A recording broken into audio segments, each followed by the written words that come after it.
England gave Sarah Hunter a fitting send-off against Scotland. My name's Mark, let's talk rugby.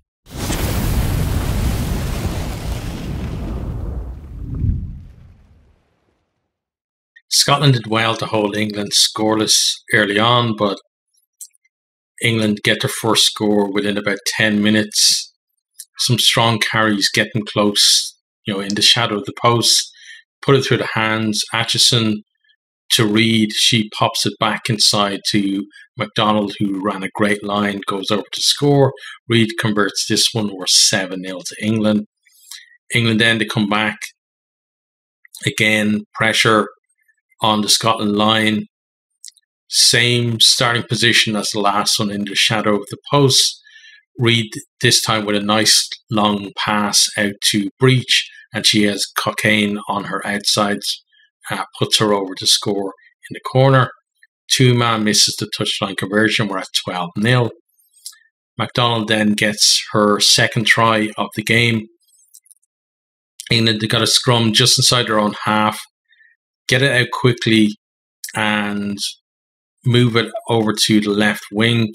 Scotland defense is very narrow, and kind of Grant is there, but MacDonald's already outside of her. Rowley has come up to try and fill in, the gap in the defense out wide, but MacDonald goes between the two of them, and then she shows good pace as McGee is trying to hunt her down, but can't get to her. She goes over to score. Hurd misses the conversion. We're at 17-0. And yeah, it's relentless from England. They're back on attack again. Strong carries from Hunter, Cleal and Packer. A nice offload as well from Cleal to Packer in there. They commit a lot of defenders. They get the ball to Hurd. She bursts through, avoids a tackle from O'Donnell, and then busts a tackle, I think it was from Skeldon, to score next to the post. She converts her own try. We're at 24-0. And bonus point try already to England. England then, they add a fifth shortly after. Maul powers their way over. Cockayne gets her second of the game. Hurd converts this one. We're at 31-0. England, at this point, they're scoring a point a minute. Scotland, though, they do manage to hold out without conceding again until half-time. Into the second half then, England started again on the front foot in the first couple of minutes. Back on the Scotland line again. Cleal comes on a clever angle, kind of like against the grain. She goes over to score. Conversions missed. We're at 36-0. England then, they're just on the edge of the Scotland 22. They're stretching the defence.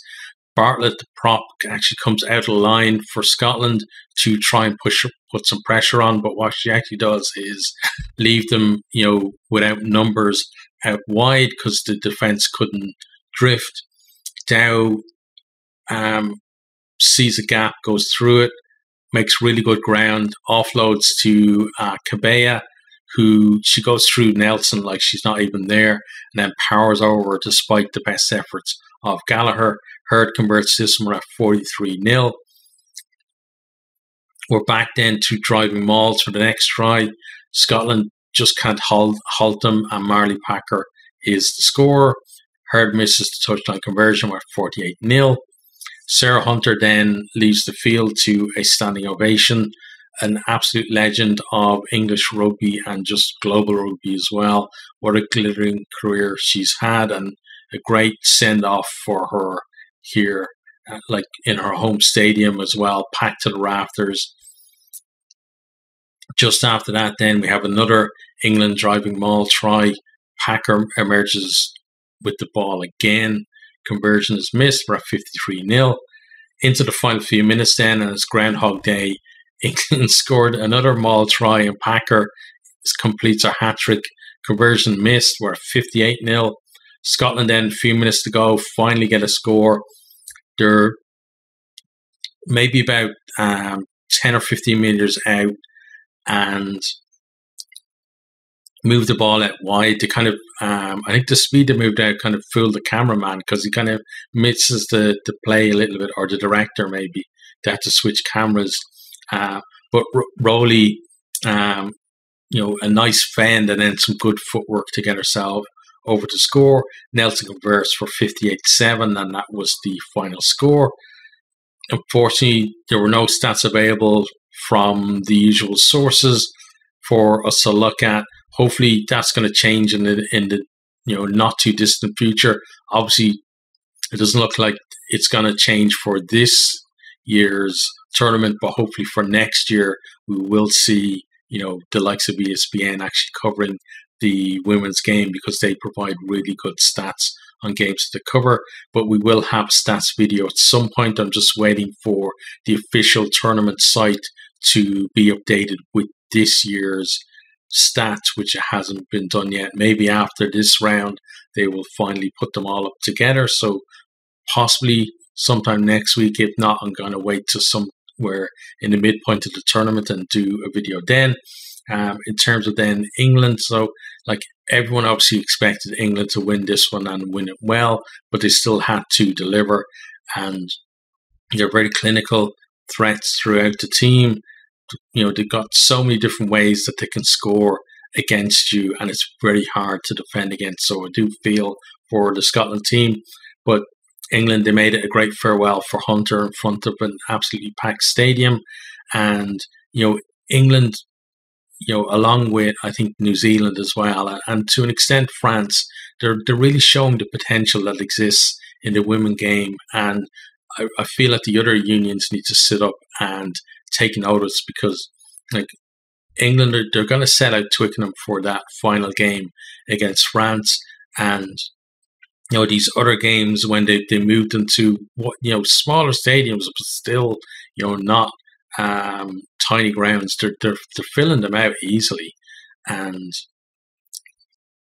the likes of Scotland, Wales, Ireland, and Italy really do have to kind of get on board with the fact that the women's game now needs to be fully professional, and because I think it's going to grow so much in the next few years. But on to Scotland then. This is almost certainly going to be their toughest day at the office this 6 years, or Six Nations, sorry. Unfortunately, like for all but France, it's a case of trying to keep the score down against this England team. Next up, they got Wales at home. They had a close loss to them last year. Scotland were actually ahead, and other than scoring in kind of the first minute of the second half, they didn't add on to their score at all in the second half, and Wales were just able to come over the top of them late on, and it's going to be a tough test of them again this year.